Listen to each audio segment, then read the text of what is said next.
The firewall can work in multi-context mode. When you run the firewall in multi-context mode, you create more than one virtual firewall inside of the physical device.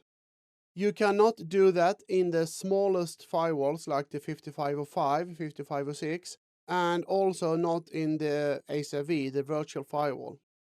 In the larger firewalls, you can create virtual firewalls, and you do that with the command mode multiple. And the number of virtual firewalls you can create depends on the licensing of the firewall. In most situations and in most firewalls, by default, you can create 2 virtual firewalls, 2 contexts. If you need more than 2 contexts, you need to add more licenses for that. The important thing to remember is that if you run multi-context, the 2 or more virtual firewalls run with separate configurations. They have no idea that they are virtual and they run independent of each other. That also means that they normally should not share interfaces. So if you have 8 interfaces in your firewall, you can give one firewall, let's say 3 of the 8 physical interfaces, and you have 5 left for the second virtual firewall. And you divide the interfaces to different contexts in the global context configuration. There is a global configuration that contains no rule set, but only the interface assignment part of the configuration. There are a few limitations when you run context mode. It does not support client VPN, and there are a few other functions that are not supported in multi-context. You can run multi-context with a few of the contexts in routed mode and a few of them in transparent mode. That is fully working.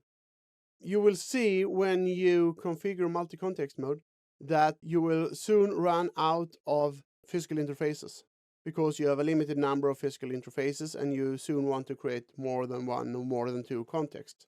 And you solve that by creating virtual interfaces, for example with VLANs and trunks. And you create trunks into the physical firewall, and then you assign the VLAN interfaces in the global configuration and assign the VLANs as interfaces to the firewalls. And since the firewalls run separate configurations, they are totally separate management domains. That means that if you create users for management login in one firewall, that user cannot log in to another firewall. That means that you can use multi-context mode in a hosting environment where you have separate administrative domains for each firewall. However, there is something called admin context that you can create as well in the firewall, and that you must create. The admin context is just like any other context with one exception. The users that are able to connect to the admin context automatically have access to the other context as well. Multi-context can be a bit complex to set up, and it's beyond the scope of this course to go into the details about multi-context. But on cisco.com there is a lot of information about how to set up multi-context mode and what to think about when you do that, because there are a few tweaks and twerks that need to be handled. But I recommend you to play around with multi-context mode. It's really powerful.